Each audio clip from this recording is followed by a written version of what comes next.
Welcome everyone to our webinar featuring the ABCs of cybersecurity for non-technical local leaders.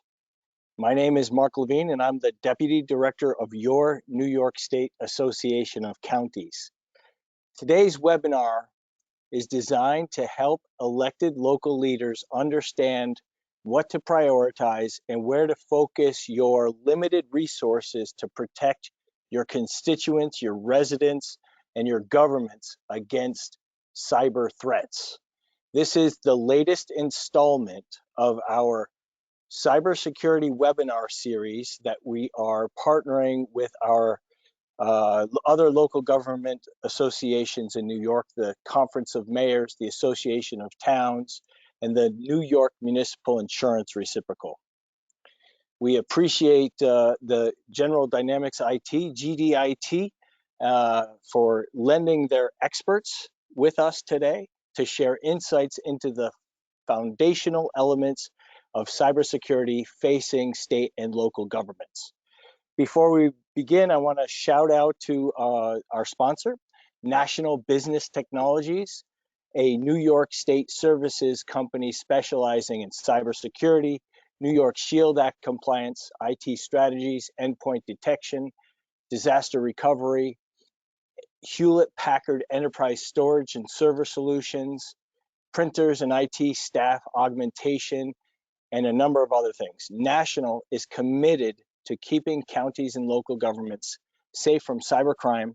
And as a thank you, we will be offering a complimentary, or they will be offering a complimentary national security printer assessment, which will protect your most valuable endpoints, your vulnerable endpoints, those being your printers. For more information, you can contact Jimmy Knowles at 518-507-4224. We have a few housekeeping announcements before we begin. Jeanette Stanziano, our NYSAC Director of Education and Training. Jeanette. Thank you, Mark.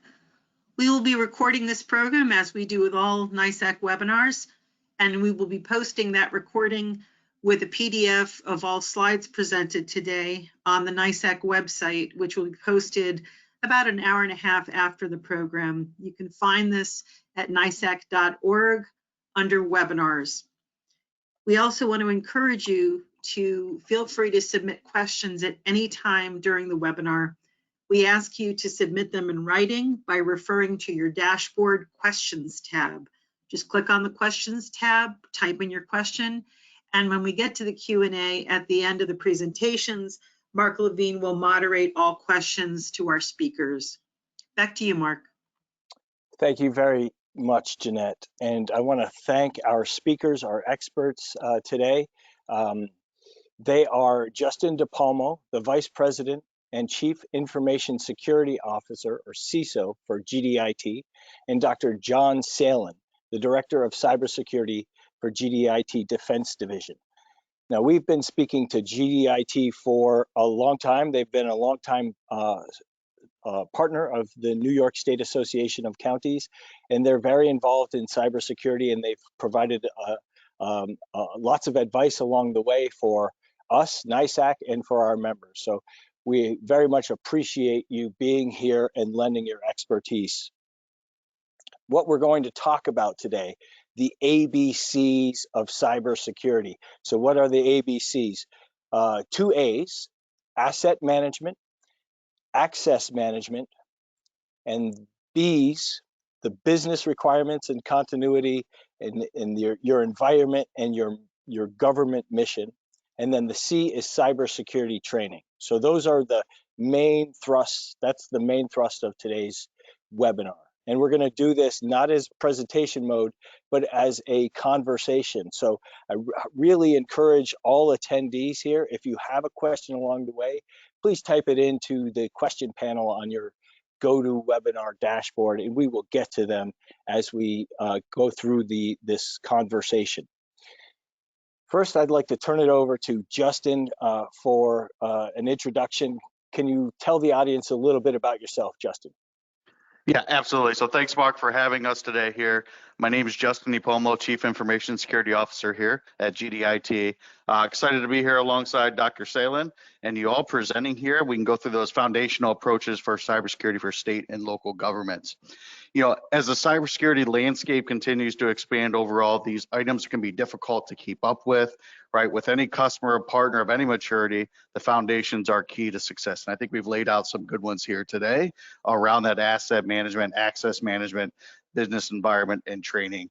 Alongside some of that background to kind of give into this expertise, I've been 15 years with General Dynamics as a whole, coming from the combat system, so the guns and bullet sides of General Dynamics, and spent about the last month here joining GDIT as the CISO. Thank you. Thanks, Justin. And Dr. John Salen, the Director of Cyber Solutions. Can you tell us a little bit about yourself?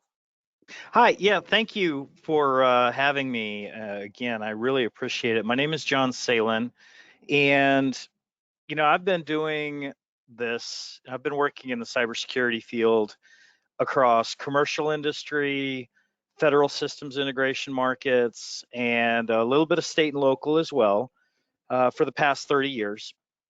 And the one thing I think that I've learned and would like to share with you all about why cybersecurity is important is, honestly, cybersecurity is no different from how we treat our own stuff. If I ask you to borrow a tool, if I ask to borrow a tool or borrow your car or something like that, you're going to go through this mental calculus of, well, do I really need that tool? How well do I know this person?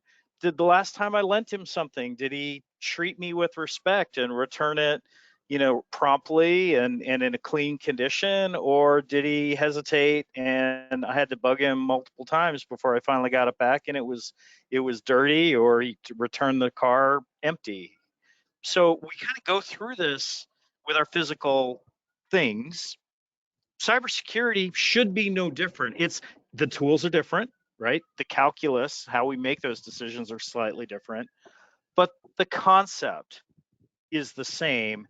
And I really think that's an important thing for everyone to take away from this is, it's no different from asking a question, dude, can I borrow your car?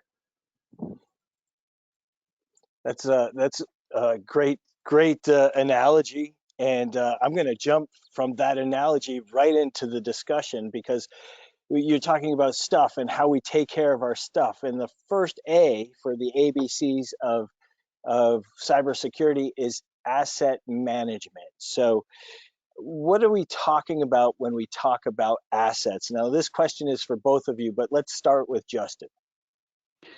Yeah, absolutely. When you talk about assets, it can be anywhere from the workstation you're joining on today, the mobile device that you have to get company email or maybe personal, Internet of Things as well, right? As we continue to evolve some of those access to have convenience, and even cloud resources. It's essentially anything where your company or your data could be at risk or pose an overall risk, and something that you need to patch from a vulnerability management perspective as well, including all of that, or something that would make up your overall asset management, at least from an IT perspective. And Dr. Salen. Yeah, and I think Justin brought up an interesting point that I don't want to let go, which is this expansion of Internet of Things, right? As we look at our collection of stuff, we think about what's out there, and we have to remember that there are devices that we wouldn't necessarily think of as traditional IT that is connected to our environment. In addition to working at GDIT, I also teach at a university. And one of the things I have my students do is I have them run a network scan on their home network. And I have them come back to me and report, hey, did you find anything interesting? And invariably, one of my students will come back to me and say, oh, I didn't realize I had 3 networked TVs, smart TVs in my home network. One student even told me about a light bulb that his brother installed in a lamp that happened to be web enabled, that he had no idea was hanging out there, right? So these kinds of things pop up, but it's really important for us to understand the totality of our stuff that's connected in our environment, because that's how we make decisions about how we protect it. You know, if we go back to, like I was saying before, this is all about, you know, this is no different from how we treat our physical assets. If your house was on fire, you probably have a fair idea of the stuff you grab on the way out the door. Do you have that similar thought in mind if you're in the middle of a denial of service attack or a ransomware exploit? Do you know which of your systems are the most critical to your business? And you can't until you've at least started with the question, what stuff do I have? Yeah, that's great. And it brings me right to the next question. So this is perfect, because the next question is what do we have? So what is an asset inventory, Justin, and why is it so important, and what can it be used for? Yeah, and I think John just teed it up a little bit right there, right? It's all about risk management. You can't protect what you don't know you have. And when you do know you have it, you got to make sure that continuous protection is ongoing. So taking your master asset list, right, can be a collection of several data points overall. But if you come up with this master spreadsheet, it could be an Excel spreadsheet, could be some configuration management database, but you'll have to get a little bit more details in there if it's running this operating system, it's running this version, or it's supported for this long as well. Because as the vulnerability and threat landscapes kind of expand and continue to move rapidly, you may have to put mitigating or compensating controls or await that vendor patch to reduce that overall risk from this. So understanding what is in your organization, what you're responsible for, is kind of key to that response, because that time frame continues to become shorter and shorter that we have to address those threats. And what are the key elements of asset management, and how do we track those assets? I mean, Dr. Salen, you mentioned your students in finding light bulbs on their network. So, you know, how detailed is an asset inventory, and how do we track all those assets along the way? So Justin brought up a good point. How we track those assets, what that master asset inventory looks like, could be different for every organization. I have seen organizations that had very expensive, very comprehensive configuration management databases that were wildly inaccurate. I have similarly seen organizations that track it on a spreadsheet, and you know, they have a pretty good handle on what's out there. So it all boils down to discovery. You know, starts with discovery, finding out what's out there, and then documenting what you find. Once you've done that, then it's important to assign an owner, someone responsible for not necessarily owning the thing, but owning the information about the thing, right? Who is responsible for updating that spreadsheet, that list, that database, whatever it is, so that when you retire that piece of equipment and replace it with something new, or you upgrade it, or you just chuck it completely because you've moved on to some different system, who is going to make sure that that asset inventory is updated and reflects the truth, the known truth about our environment? You know, one thing again that I've seen across a variety of organizations in commercial and government is that every chief information officer is absolutely convinced they know what's out there in their inventory, and they have a good list. And every time they provide me a list, it's wrong. There's always at least a couple of things that they missed, and that's okay as long as we continue. Justin had mentioned this continuous monitoring, continuous updating. That's critical, right? Except that you're going to get good enough to do your job, to execute your mission, and constantly try to update over time. And that will eventually get you there. Don't let the perfect be the enemy of good when you're trying to manage your assets. Yeah, great. And where do you put that inventory? Like, where do you store that inventory? And this is kind of a trick question, but either one of you, where do you put that in your PC, or do you print that out? Justin, you want to start? Absolutely. I was waiting to see where this would go. So it's probably good to have something printed out for it just as well. If you're looking at one PC, right, we all know if anything's going to happen, hardware will certainly fail overall. Now, to protect that, as we'll move into that next subject here in a moment, but you also don't want your asset inventory out there for the threat actors to see as well, right? Because now you're giving them more of a targeted list. So protect it. Think of it as part of your overall sensitive data, but don't have just one single copy overall. Right. And if you're held ransom, if your system's held ransom, you won't be able to get access to the asset inventory. So, Well, right. that's actually a perfect example, Mark. I mean, a few years ago when the NotPetya ransomware exploit, flooded the internet and kind of took it by storm, there were companies that came to their knees. Maersk Shipping, for instance, was devastated by it. The only thing that saved Maersk and allowed them to recover was the fact that one of their servers that had that master copy of the entire domain happened to get knocked offline right before the exploit made it to that domain. So they had that offline copy. It wasn't printed, right? It was an offline computer system, but it was the same concept, right? It was completely offline, and having some backup that's not connected to your network, whether it's a physical printed copy or a hard drive or something, or saved to tape that you put in a fireproof safe somewhere, is definitely a good idea. Yeah, great. Thank you very much. That's asset management. So I'm taking questions along the way.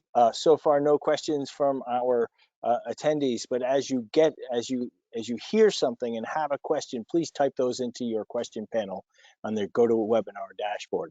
So the second A in the ABCs of cybersecurity is access management. So when talking about managing access, what does this really mean? First, Justin. Yeah, absolutely. So where you're going to want to go with this, if there's a big takeaway you take from access management, deny by default, allow by exception. And that could be building firewall rules. That could be sharing a file out in general, right? You really want to trim and reduce that access. And when you give access, right, we need to evaluate what the sensitivity is of that data. Is it somebody that needs to access with just a password? Maybe it's not that big of a deal, or maybe it's company sensitive or can contain social security numbers that may be required to be protected with multi-factor authentication, for example. So one of those items where I'm going to use that kind of light bulb item that John's going through here. This weekend, I just put in a sprinkler system that is enabled on wireless. Years ago, oh my gosh, we wouldn't want to do that. But traveling more, I'm getting tired of messaging the wife and saying, hey, can you turn this on? Is it going to rain today or not? I'm never going to give her access to that sprinkler system because she doesn't know when she should or should not water the lawn. And that's how we can kind of protect our data as well. Does she need all this information related in here?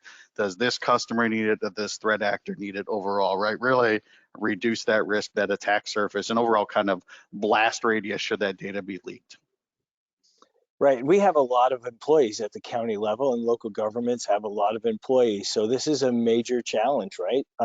What are some of the biggest challenges for our organizations to implement access management, Dr. Salen?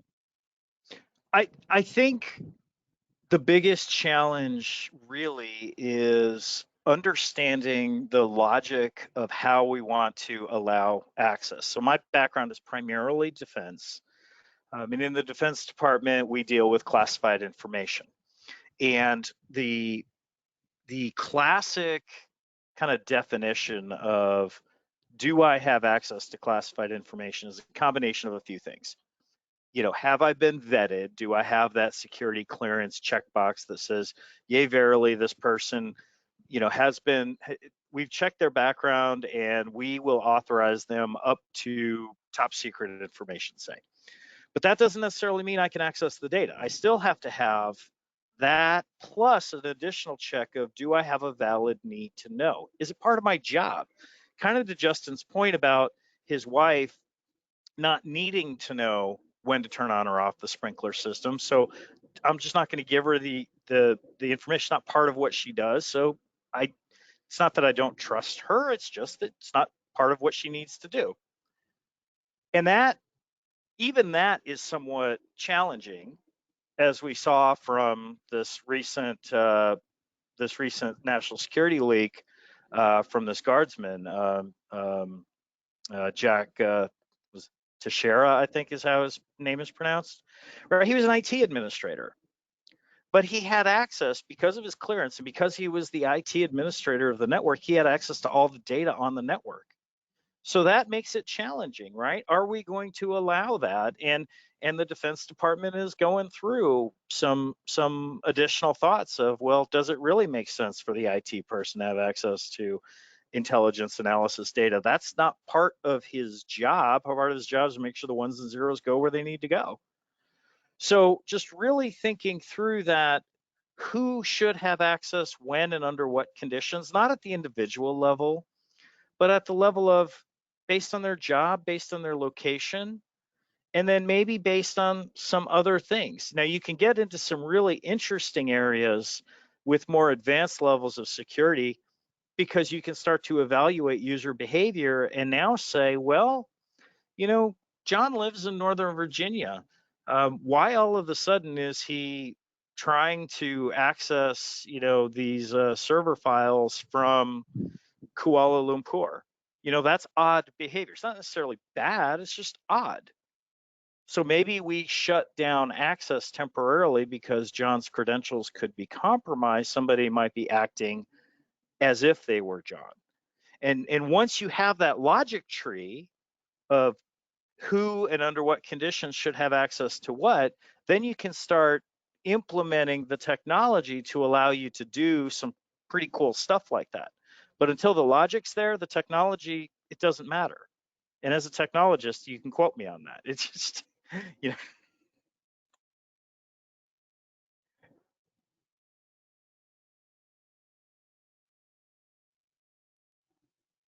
Sorry, Mark, I think you might still be muted, sir. Yes, thank you very much. So where do we get that logic? Is there a model out there to look at, or should we be talking to people? Where can counties get that information? Yeah, I think there certainly are models, right? And models come to us from laws and regulations and things like that. A good example, I was working for a county government, doing some work for a county government once, and we implemented a data-driven access solution for their courts, for the county court system. And the courts came back and said, hey, this was great. Love what you did. We'd like you to do the same thing for the juvenile courts. And fortunately, when our engineers started working on it, I started asking some pointed questions about, well, can we do it this way? Because I think juvenile records are treated differently than adult records. Yes, in fact, they are. It's not exactly the same as security clearance, but it's a similar construct. So we can get those rules like that from laws, regulations, and standards. But then the next step, and that should give us the initial framework, but then the next step is we should talk to our business owners, the people who own the data, and really just ask them, this kind of data, do you want everyone in the county to have access to this? Should this be a public record? Or should this be something that we keep within our own IT organization, within county employees? Should all employees have access to it, or should it just be a subset who work with it on a daily basis? And those kinds of questions can only happen at that business to business, at the business unit level. Great. Anything to add, Justin, on access management before we move on to the B's of ABCs? Yeah, and we'll kind of move back a little bit to asset management, right? The potential area is expanded, right? That data can now be hosted in some cloud infrastructure. It could be offloaded by a service provider, right? For when you stand up a new cloud, by default, it's generally secure. It's not until we go in and we start tweaking things to allow some of that access. And when we look at passwords, right? I have 300 and something various passwords across all the logins I've established over the past 15 years of working in General Dynamics plus personal. If you're not using some sort of vault for that, there's no way you can remember all of these passwords. So looking at future technologies to adapt to passwordless authentication, right? That is where we will need to head as an industry. But we're not going to be there anytime soon for those. But make aware that even with the advancements of AI right now, a weak password can essentially be cracked in a matter of moments. Rely on that multi-factor authentication and really focus on that user behavior too, right? What's the user experience going to be? If you talk to users, most of them will accept that to protect their personal finances, right? They may accept multi-factor to log into your bank. Well, we have a whole bunch of information and you all have a whole bunch of information you want to keep protected as well. So if you put it in that same kind of logic, you'll get a little bit more of a user adoption as well. Great, great. Thank you. Let me check on the questions here.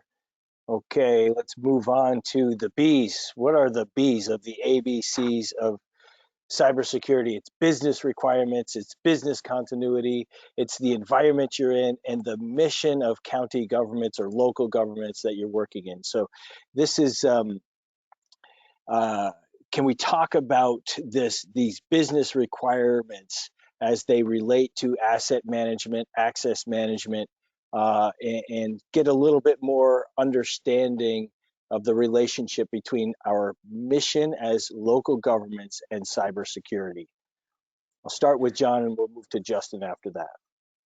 Yeah, so this is one area where I firmly believe we spend probably too little time looking at, which is what is the business value or the mission value of cybersecurity? How does cybersecurity help us execute our mission at a fundamental level?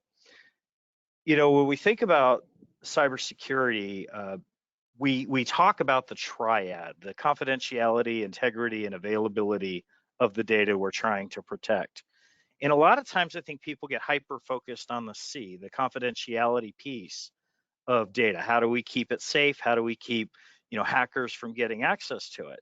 But it's equally important in many cases to keep that data and make it available to the mission owners so that they can make those decisions on a daily basis, and that the data are what they say what we expect them to be, that they have that level of integrity. So when we think about cybersecurity and the mission value, we really have to think about what is it we're trying to accomplish, and then look at our data and say, well, what is it? How do we process it? How do we handle it? And what protections do we need? Are we more worried about the integrity of the data or that it's available when we need it? Or are we really worried about someone getting access to it and then posting it on the dark web for sale? And the answer might be different for different business areas. One business area might be more worried about protecting data from getting out into the wild, where others are more concerned with, well, we need this data to make it available. And that might be something something that you may turn into like a state or a county level version of a data.gov, where you want to publish that data, make it publicly available so other people can use it and affect the overall community mission. So how you treat the cybersecurity controls, the locks and the checks that you put in place, and how you manage access to those data assets is really going to be driven by what the overall business need is. What are you trying to accomplish? And again, it's super important that we recognize that one size does not fit all. The answer will be different within each county, among different business units within the county organization, because of the nature of the data they're using. That's right. And when we're saying business units, it's departments, right? And our departments have different units within those departments. So, and each of those could have, a different mission or day-to-day activities that they have to be concerned about. That's Justin. absolutely right. Yeah, and there's a big takeaway that, it's cliche for the saying, but cybersecurity is a team sport, right? We have to be partnered with the business has to be partnered with us. Over the last 5 to 10 years, right, cyber is now a business risk, just as much as a supply chain risk, just as much as a legal risk, right? We all have to be talking together and no longer be that group of, well, they blocked my web page, right? Or they stopped this email from coming in. That's our jobs. But in the same sense, and we shouldn't just remain transparent anymore, right? We should be enabling and driving those business and reducing those risks where we can, right? We'll never get rid of all of them, but that's part of being partnership with the business overall for those, and really driving that awareness, right? And we have to break it down to that business level. If we're talking about, hey, this computer's not working over here, right? But the computer with the finance information is the one that's not working over here. Now we're talking on a business level overall. So it's really a challenge of the cybersecurity leads and programs to move away from just saying no all the time without justifying it, to educating users on their risks, not just in their organization, their divisions, but how does impacts of their home networks or working from home or hybrid post-COVID have an impact potentially for the work that they're doing for an organization. Right, and this work, this exploration or discussion about the business requirements or the mission of each department and unit, they can feed into the development of, and they should actually feed into the development of a county's continuity of operations plan, right? So can you talk a little bit about that? Like, how can that a county leader have that, foster that conversation to help build the COOP, the continuity of operations plan? And sorry, Mark, was that question for me or is that for? Either one, either. And I know I'm going a little bit beyond the ABCs, but the business requirements do feed into the COOP plan. Yeah, and again, we tailor back to where we start from the asset inventory. When you look at business continuity, disaster recovery, where is that most critical data that you need to restore and get back in order? When we look at recovery time objectives, on paper, it may look good of, we can live without email for 30 days. I will tell you from experience, if email goes down, executives are running to you within the first 10 to 15 minutes of saying, I can't get an email, I was waiting for this, right? So that tailors back to knowing what you have out there, how quickly it needs to be recovered in partnership with the business, and making sure that even from an incident response perspective, planned or unplanned, go through those motions, do that muscle memory exercise of, if this happened here, this is the out of band conversation we're going to shift to make sure we're contingent on our operations going forward. Yeah, I've done a lot of interesting missions in my career that are driven by continuity of operations, particularly supporting the military. And you'd be surprised how important. It's easy to say, from Justin mentions email and how critical email is, and yeah, absolutely. If email goes down, everybody freaks out. Just like if access to the internet goes down, everyone's going to freak out initially. But even in natural disaster areas, basic communications like email and chat are surprisingly high priority items, because that's how you get information out there. And I've dealt with humanitarian assistance, disaster recovery operations, with Joint Task Force, with FEMA and the military, and in those situations, you're dealing with federal agencies, you're dealing with state and local agencies as well, the local hospitals, the first responders, and understanding the priority of data in which systems are most critical under which continuity of operations conditions is really important. So again, just asking those questions that are driven by the business goal, by the business mission, what has to work? And that might also have a time bounding element. There are certain periods of time when your payroll system is absolutely your most critical, because if you can't run payroll for that 2-day batch job because of some outage, well, a lot of people, the entire, everybody in the county doesn't get paid. And that's a bigger problem, frankly, That may be a bigger problem than whether email is up and running. So that there's also that temporal consideration that you have to think about. Yeah, great. Again, every department, every unit has a little bit of a different mission to it on a day-to-day basis. So now we want to move into the fourth area of focus, the C of the ABCs of cybersecurity, and that's cybersecurity training. What kind of topics should we focus on when we're thinking about training our employees on cybersecurity? So I'm going to start with this, if that's all right, Justin. I think the answer is it depends heavily on the individual and the role that they're fulfilling. Justin had mentioned that cybersecurity is a team sport, and that's absolutely true. And there's a certain level of awareness training that we all need to have.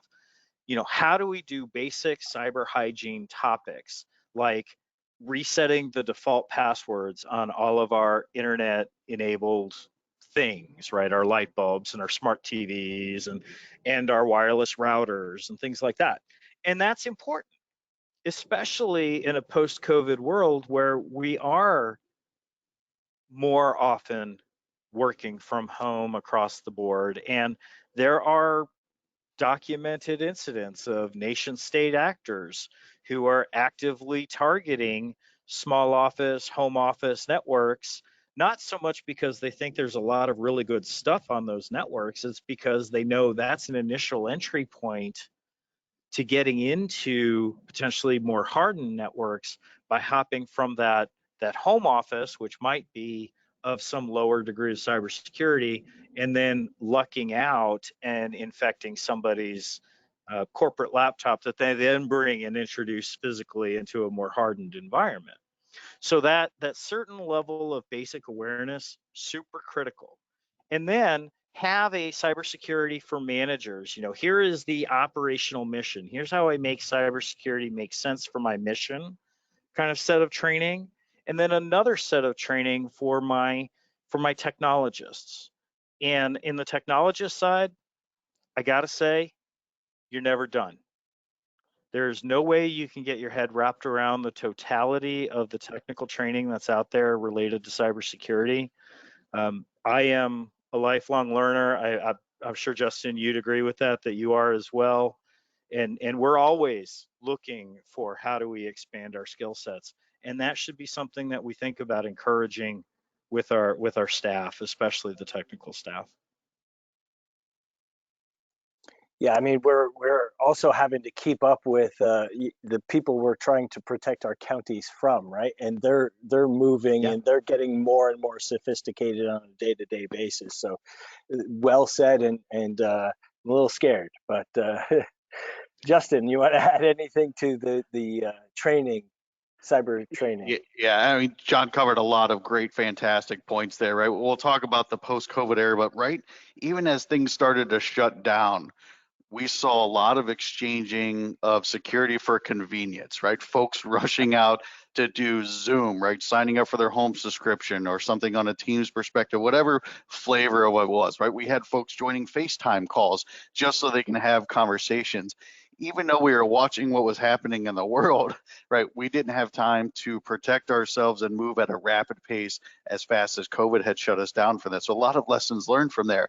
And it really boils down to, right, where can we start with that basic level of training? John kind of covered that as well, so that folks are also protecting their personal lives, because then they're more moving towards actually applying those same kind of principles in the business, right, as well. If you tell somebody that, hey, if you're doing a Zoom session with your family, for example, you probably don't want to have your kids running around in the background, right, coming out of the swimming pool, right? Same thing if you're doing a work meeting, that same concept applies for that. And if we do the same with password security, multi-factor authentication, right, they just take these concepts and kind of bring them forward here. And then when we look at role-based training, right, I completely agree, lifelong learner. I've started with stuff in my desk here and moved to cloud, and it just continues to evolve overall. So that level of aspect for those technologists, right, they need to continue to be up to speed of what is out there, because our adversaries know this stuff very well, right? So going out to get certifications, degrees, and all that, that's fantastic. Just know that our adversaries are doing the same thing, and then sometimes they don't even need to have a degree to show how sophisticated they are with the amount of resources there. So that's really that high level of what our cyber network defenders need to understand, that if you think you're secure now, that is going to change tomorrow overall. So stay vigilant, remain vigilant. So should there be standards for roles and functions? I think you touched a little bit on this. And when I hear cybersecurity training, we do phishing exercises at NYSAC, right? And I know counties also do phishing, and as a way to train employees what to look for, what not to click on. But beyond that, should there be some standards that we're all trying to follow? So it'll be difficult to find those standards. You're going to have to look at organization size. Some of it's going to be just on metrics and trends that you may be tracking from items that you're already blocking or not blocking overall. And that's going to be dynamic, right? We see those shifts here on a quarterly basis. So we're putting blocks over on this area, and the attackers, for example, are going to move towards out-of-band communication on tool sets such as WhatsApp or LinkedIn, right, to build that conversation. Your cyber network defenders, they don't have eyes on that. So we can spend all we want on phishing protections coming in the organization, which I recommend we still do, but you really have to get some of that education out to the users. But it's really based on what your attack surface is. So to put something as a prescription as say, hey, all of your folks must be trained on cloud, that's not going to apply to every other organization, because we have folks that can't move to the cloud, right? That still work in SCIFs, for example.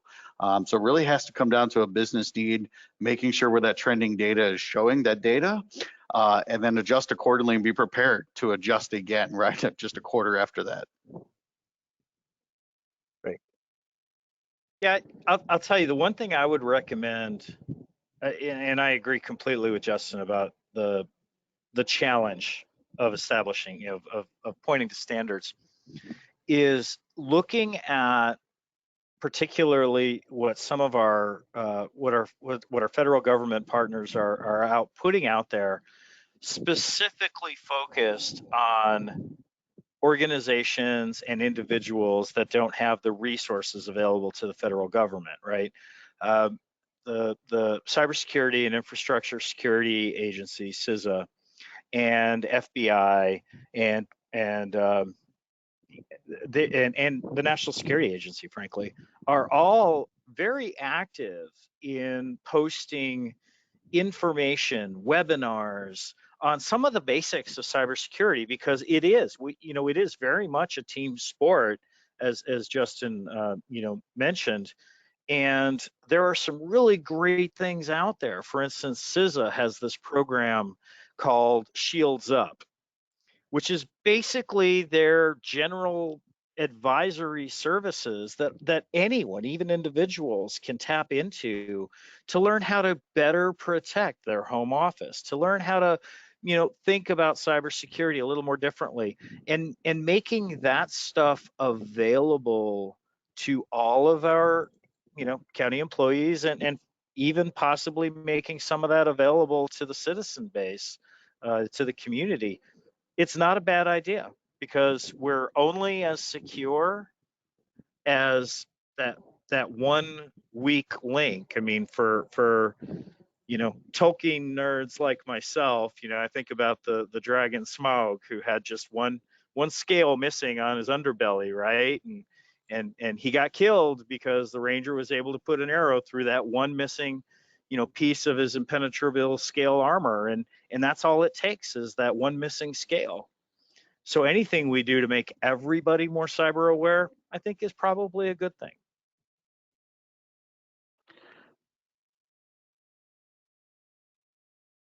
And you both are helping us do that today, so we appreciate that. So those are the ABCs: asset management, access management, business requirements, and cybersecurity training. And we have to continue to improve each and every day. So what are some of the top resources that we can use, or that you use, to keep up with the times And where can our county leaders go to learn more about partnering with appropriate resources to assist with our governments as we continue to, you know, strengthen our protections against cyber threats that are out there?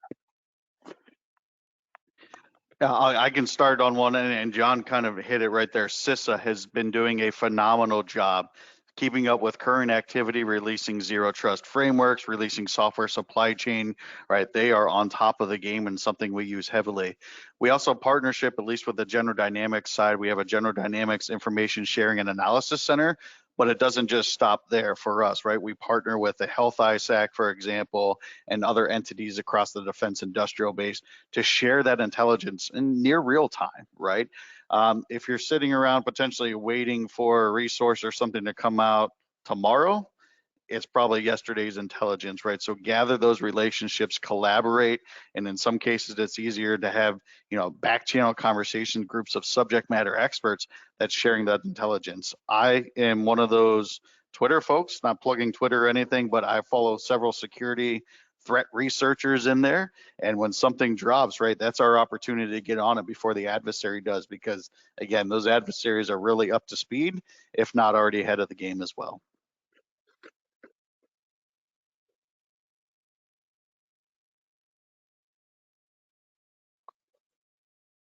Sorry, John, I think you're muted. You're muted, John. Yep.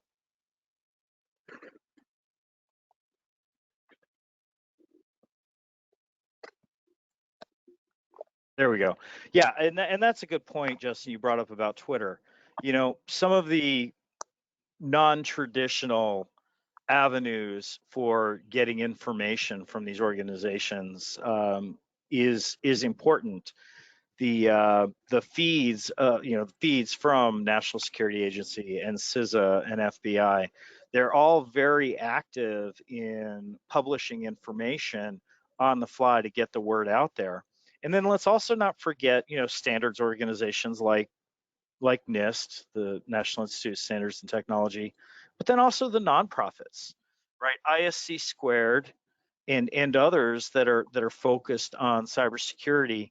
Again, there are lots of resources and templates that are available, in most cases publicly available, open source, free, so that we don't, because we're all trying to make ourselves more secure and better at organizing our information.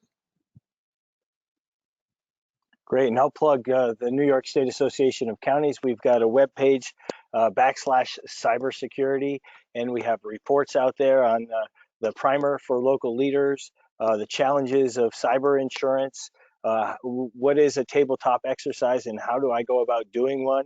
Those are all on our websites. Plus we have a series that this is now part of cybersecurity webinars, and those are all recorded and available for any county official to view at any time. So thank you, gentlemen, very much. Before we go, I want to go to each of you. So we have local leaders here on this webinar. If you had to give them one or two pieces of advice here for the ABCs and what they could do today or tomorrow to help strengthen their protections against cyber threats, what would that be? No, I can start if you don't mind there. So I'm going to go with where we are from a C's, right? And it's really that cybersecurity training, and know that the new generation that we have today, we're all learning differently. We should not wait just till October Cybersecurity Awareness Month and push out a 90-minute training and pretend that everyone's being focused on it. I think we need to be more tactful in the delivery at a quarterly, maybe a monthly micro-learning basis, figure out what kind of works for the organization, but move away from that other 92-hour training that would happen one time a year for that overall. In addition, right, if you take 300 folks in your organization, for example, and train them, you've now potentially created 300 different sensors, right, that are in a position of see something and say something overall. And that is something that the adversary will not have, is the ability to scale that quickly to protect a single entity and organization. Yeah, and I think the thing that I would add to what Justin said is that cybersecurity is not just an IT problem, right? It's usually falls on the IT organization to deliver most of the tools to execute cybersecurity. But the B in the ABCs, the business value, that's really what drives all of this, because that's what's going to drive that risk-based decision, that mental calculus of, do I allow access to this individual to that type of data? You know, it's like I opened with, it's no different from just asking yourself, how do I respond if John Salen walks up to you and says, dude, can I borrow your car? And that's all going to be driven by the business. Great way to end. And before we close down, we do have a nice comment from one of our listeners today. Great presentation. Just wanted to point out that the New York State Annual Cybersecurity Conference is in Albany this June.